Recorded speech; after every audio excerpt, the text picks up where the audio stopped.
Mbote balandi nyonso ya www.congolokolenews.com toza lelo na commune ya Masina likambo moko esalami na commune oyo bana quartier bakangi kuluna babeti ya mort ba yena na hôpital à Roi Baudouin kasi hôpital à Roi Baudouin eboyi koyamba kuluna oyo bolanda bino moko na bilili bomona likambo nini vraiment ezali koleka.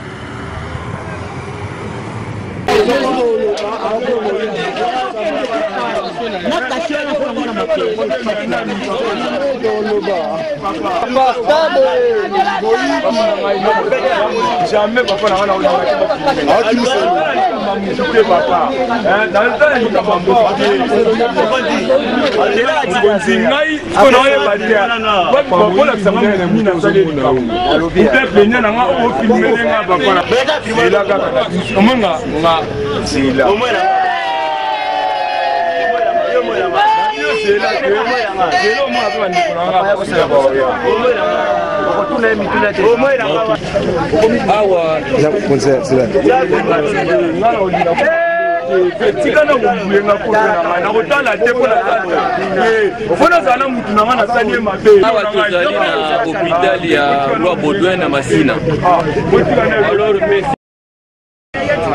la tongo ya lelo ba 4h30 papa ozomona oyo a menacé ba maman ou ba non vraiment para ba boulangerie alandi bango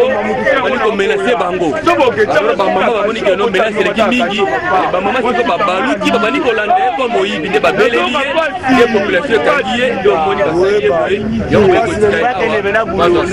do ba ta ko ba za ba te rotika na quartier te puisque ba maman ba zo de bala sa mutongo pe na sa bala sa mutona hivi la qui s'appelle l'État a sa charge na bango bango abakene musika ba prisonnier akene quelque part moyen te ba ma ba do nyo kwa ma ba ba do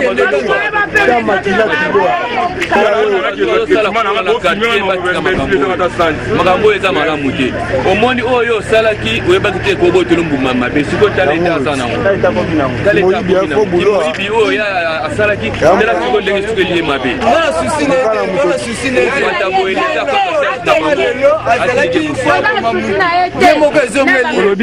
na lobi ke yana tonga lelo akana ike no fa boma mutu ye moko ezongeli ye lelo fa kufa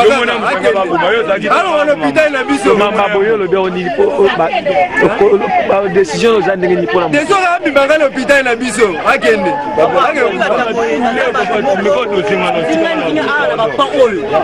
alors comment on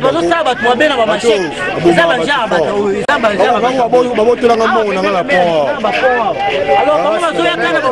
kala ka surtout même 23h le kiwana et sécurité la machine na buku na zana mo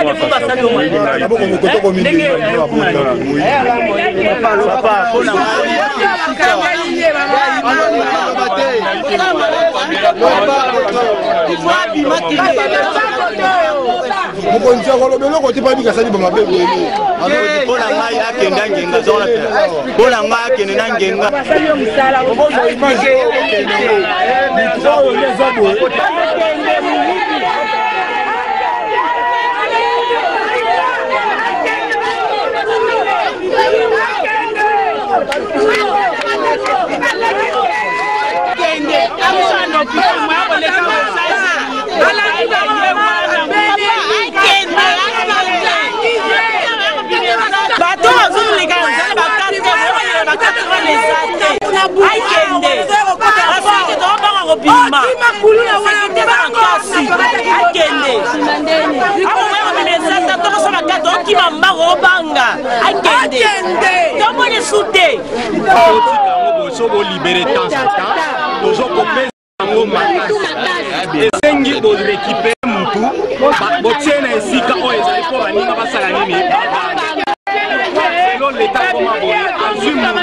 lobby libéré et comme nga mwana général nga mwana colonel tout consort biloko wana kosekana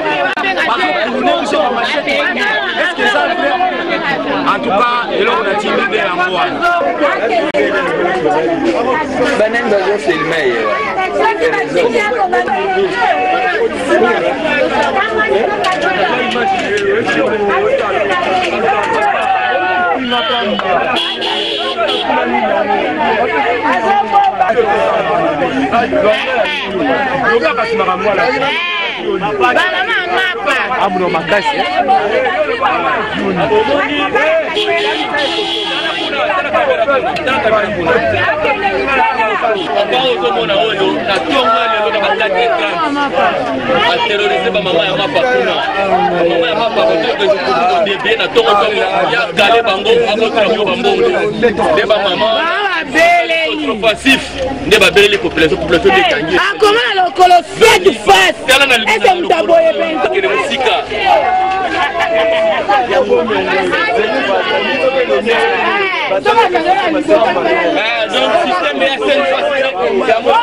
Madame Azara. Tu vas faire ma déclaration de mission. L'état du Camo est abandonné.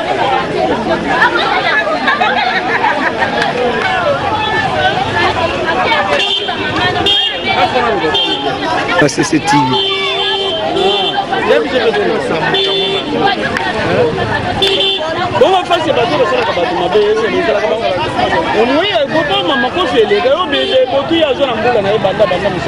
En tout cas, ezali pasi binomoko na bandi bouti kolanda